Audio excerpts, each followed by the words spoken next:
Masters Toronto is on the horizon, and with the recent nerfs to our OP dynamic duo, Breach and Tejo, we are bound to see a huge shift in the meta. And with patch 10.10 dropping, we're going to revisit our agent tier list and talk about how the new patch affects the Tejo Breach combo, as well as the efficiency of stalling Sentinels. So starting off with Duelist, Jett's making a comeback into the S tier. No changes were made to the agent, honestly. It's just that among all mobility duelists, she remains one of the top dogs for playing off teammates' utilities. And honestly, I personally thought this would be affected by Waylay kind of slowly getting introduced more into the game, but clearly that hasn't been the case. If you pair Jett with Flash Initiators, you're going to get your money's worth instantly with that dash. Now, this is in addition to having the kit to do fast and explosive entries with the team, and also solo engagements for aggressive plays. For instance, using the Operator, still a reliable tool in stacking up rounds and maintaining a dominant presence across the map. And to this day, no agent wields that weapon better than our Korean Airbender. Whether you hit that shot or not, you're going to have an emergency eject button that'll keep you safe and give you a second chance. There's no doubt about that. Her updraft and glide passive also allow you to find various vertical off angles that are almost always guaranteed to score you a kill or two. Now, there is just absolutely no comparing if we are talking about absolute mobility. And whether you're a Jett fan or you're not a Jett fan, there's no denying that she is the most agile duelist. With a consistent win and pick rate, Jett is sure to linger in the meta for a very, very long time. Now, as for Jett's supposed competition, aka Waylay, she's going to go all the way down to D tier. I mean, it's been a hot minute since her release, and no improvements or team comp absorptions have really surfaced. Not in pro play, not in ranked matches. In fact, she has the lowest win and pick rate among all the duelists. Sure, her kit can definitely be useful for team play, but there's just a lot more that the other duelists can do better, whether it's solo or playing with a team. And for now, Waylay has yet to find her place in the meta until she gets some sort of change, but honestly, even I don't exactly know how. Now, at best, she seems like she could be a really good initiator, but as a duelist, meh, not quite. Now, on the other hand, Yoru and Raze do remain two unshaken pillars on the top of our list. It's been a couple of months since pro and ranked players started picking Yoru more, and it's been an absolute treat to watch, man. Undeniably, he has a high ceiling to learn, which makes it harder for players to use him, but in return, this grants a lot more room for creativity and amazing plays with the agent. Raze, while slightly behind Jett in terms of mobility, does make up for it with her explosive presence. Having one on your team instantly makes utility dump plays super effective, whether it's for aggression or even if it's stalling. Overall, Raze just has a ton of utilities that can push back enemies, they can deal damage, and also get frags. Works wonders if you have teammates utilities like Seize, Gravnet, or Fault Line to combo with. And now there have been some minor changes with Raze on this patch, but it's just an increased visual effect on her boombot and paint shells. Other than that, she's still the #1 agent of absolute destruction that we all love. Now, before we move on, I do want to introduce our brand new lineup courses we've been hard at work on over at SkillCapped. We currently have lineups uploaded for every map for both Brimstone and Sova, and I'm not talking about those standard lineups you're going to find online and all over YouTube. I'm talking about those crazy lineups you see from players in pro matches that you're just like, how in the hell did they do that, man? Like, seriously, check out some of these. That's right, man. We did all the work of compiling all the best lineups that all the pro players use into convenient courses so that you can have darts and mollies that are guaranteed to win rounds. Both our Sova and Brimstone course includes lineups for all maps to make sure that you're never left feeling like you got nothing up your sleeve. Now, these courses are kind of a test run for us to see if you guys really enjoy this kind of stuff, so do be sure to let us know in the comments on the courses what you guys think. The best part about all this, though, is that our whole site is backed up by a money-back guarantee, so if you check out our courses and you don't feel fully equipped to carry your matches, you're going to get your money back and you don't even have to worry about it. You've got nothing to lose and everything to gain. Be sure to check it out using the link in the description below. Now, for controllers, we're going to set our sights on Omen, Astra, and Viper. Now, as much as Omen remains in a solid spot on A, there are some good stuff worth mentioning from pro plays. Now, on Icebox, we do normally see teams depend on Viper in almost every game, and for absolutely good reasons. Her overall kit is perfect for the map's landscape. But with the recent changes in the Icebox team comps of teams like Sentinels and Paper Rex, we've witnessed some interesting ideas from running a double controller setup with Omen. For instance, Zek can switch to Omen instead of a duelist role, together with Bang on Viper. Having both Viper and Omen on Icebox made it easier to defend both sites, especially with cycling the standard one-way on B site with Viper's Orb and Omen's Dark Cover. Though having no duelist may not translate well into ranked matches, which is why Paper Rex's comp is a little bit more of a flexible option. They run a double controller, one Sentinel, one Initiator, and one duelist composition, which is a really good combination in specifically Icebox. Omen proved to be a great secondary controller because of how flexible he generally is. Combine that with his mobility and a near sight that covers a wide area, then you've absolutely got yourself a number of options for controlling areas. And honestly, it does make a lot of sense for people to use Omen in place of a duelist in certain situations, which is exactly what Zekin did.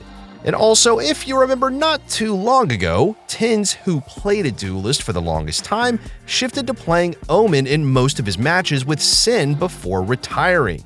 Same goes with Jing on PRX. Now, an aggressive Omen from Jing, who's not only a duelist main, but also one of the forefathers of W gaming, it makes perfect sense. Now, since we mentioned Viper earlier, we are going to keep her in B tier just because she lost her viability as a solo controller in most maps. Nevertheless, the value of her kit really did never diminish, as she's still an insane pick if you're running a double controller comp or if you're using her as a pseudo Sentinel. Sadly, she can only function as a solo controller when the map is Icebox, which is kind of related to the issue with Valorant's meta system right now. I mean, it's normal to have a meta and a tier list for agents, right? Sure. But to a certain extent, every agent should at least be viable on every map, right? Alright, whatever. I've digressed a little bit long enough here, and I'm wasting your time, I'm wasting my time. If you aren't running a double duelist or double initiator comp, you can look into adding Viper alongside a main controller in your team. That Viper's pit is just too clutch not to take advantage of, and the amount of control you gain from, well, having two controllers, no pun intended, is pretty hard to counter. It forces enemies to use up a lot of utilities just to reclaim areas, leaving them with little to none left once they enter the site. Now, for obvious reasons, Clove does remain a highly picked agent with a consistently high win rate. Clove may not be a popular pick in VCT, but the value they bring in the ranked scene is as unparalleled as it is revolutionary. I don't mean to glaze the agent too much here. It's what you're probably thinking I'm doing, but it's been a while since Clove's release, yet they remain a consistently useful agent. There's no doubt about it. Now, there is potential for team play with Metal. You have a pick-me-up that boosts your speed and heals you up for a few seconds. Your smokes can be used for one-ways and be deployed after death, and you get an instant resurrection once in a while. The kit's too good, man. Imagine yourself, say a duelist main, solo queuing, and you have some insta-locker randoms. You're left with no choice but to fill the role of a controller. All you gotta do is pick Clove up, problem solved. Now, with that, that brings us to Initiators, where all attention is currently focused, especially Breach and Tejo. Now, as much as it's a sad nerf to Tejo mains, it was a long-awaited one. Let's all be honest here. Tejo's guided salvo now comes in 2 charges, with each deploying a single rocket that deals 3 instances of damage. This means that a single charge of salvo won't be enough to kill an enemy, even if they're standing at the center. This will allow enemies to stick the defuse without dying to the salvo if they're at full health and full armor. The first charge is free, but you need to purchase the second one for 150 credits, and you're going to need to commit 2 charges of salvo to kill a fully healthy enemy. Now, its activation range has also been decreased from 55 meters to 45 meters, so you can't play too far from where the spike is planted. Stealth drone's cost increases by 100, while special delivery goes down to 200. And finally, Armageddon's ult orb goes up to 9 from 8, making Tejo's ultimate cycle take much, much longer. For all these nerfs coming all at the same time, Tejo's going to drop all the way down to B tier. Yes, he still can be useful with his salvos, his scan, and concuss, but his lethality, it's definitely going to take a toll here. If anything, this forces Tejo players to really think and hold on to their guided salvo, as it can no longer recharge and must be used in succession if you wish to take out full health enemies. Perhaps you can consider pairing the salvos with utilities that have the decay of vulnerable effect to make them more effective, but it's not going to be as easy to pull off as before the update. Armageddon is still going to remain a deadly force to be reckoned with, but you're going to have to really farm up those ult points and use the ult wisely. Now, for Tejo's partner in crime, Breach, we've only seen one minor change, and that's the added 2-millisecond delay in the activation of his fault line. This gives enemies a bit more chance to dodge or move out of the fault line, especially if they're not in the center. However, this change isn't really enough to move Breach anywhere on the list, nor lose his value as a support. Now, we have to say this, with the Tejo and Breach combo losing a bit of a spotlight due to Tejo's nerfs, Sova would likely gain more attention in ranked and pro plays. His info gathering is just absolutely unmatched, and you have some post-plant utilities like Shock Dart or Hunter's Fury to work with if you have them. Fade also remains a pretty solid secondary pick for info, and Gecko for an overall flexible and easy-to-use initiator that can support the team and be somewhat self-sufficient. So lastly, we have got the Sentinels, and to this date, the game is still about who delays the most on defense. Agents like Vyse, Sage, and Deadlock, they continue to appear dominant in ranked matches. Now, in terms of win rate, the three stalling Sentinels are very close to each other, with Sage slightly outnumbering the two. But with pick rate, Vyse and Sage do remain a solid choice for various team comps. And the thing is, for Vyse at least, her value as a Sentinel reflects both in ranked and pro play. You've got Thorns that can slow down enemies for a couple of seconds, a wall that can isolate the enemy team, and a flash that can be recovered and redeployed. And on top of that, she can activate her traps from anywhere, as well as take away the enemy's rifles for a few seconds. Now at this point, it's almost a sin not to incorporate her into your team comps just because of how good her kit is. She's staying in the S tier and in the meta for a good reason, and I highly recommend you try her out before she gets nerfed, because we all know that's going to happen. Now, as for Sage, nothing's really changed except for how teams incorporate delaying tactics more. And before the Vyse meta, Sage has been the best at slowing down rush executes in a simple yet effective manner.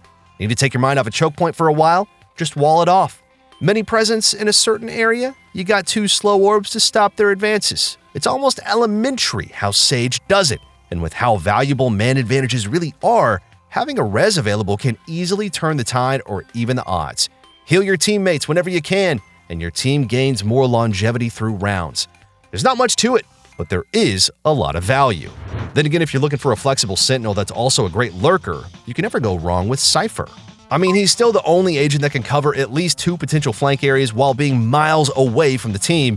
Not a lot of agents can lurk as effectively as Cypher, and this is mainly due to how his traps aren't bound by distance. Your teammates can also still manage to push and take the site without Cypher's utilities, so it's definitely not a loss to have you lurking in a different area. Now, amidst all the changes and additions to the game, I don't think there's any agent dethroning Cypher as the best agent to lurk with. Killjoy and Chamber are still pretty decent picks, but if we're talking about overall value, flexibility, and perhaps even current map pool, they just aren't as effective as picking up Vyse or Cypher. But I do advocate for agent viability, so if the meta doesn't work for you, then stick to what you do best. That's always going to be the ticket.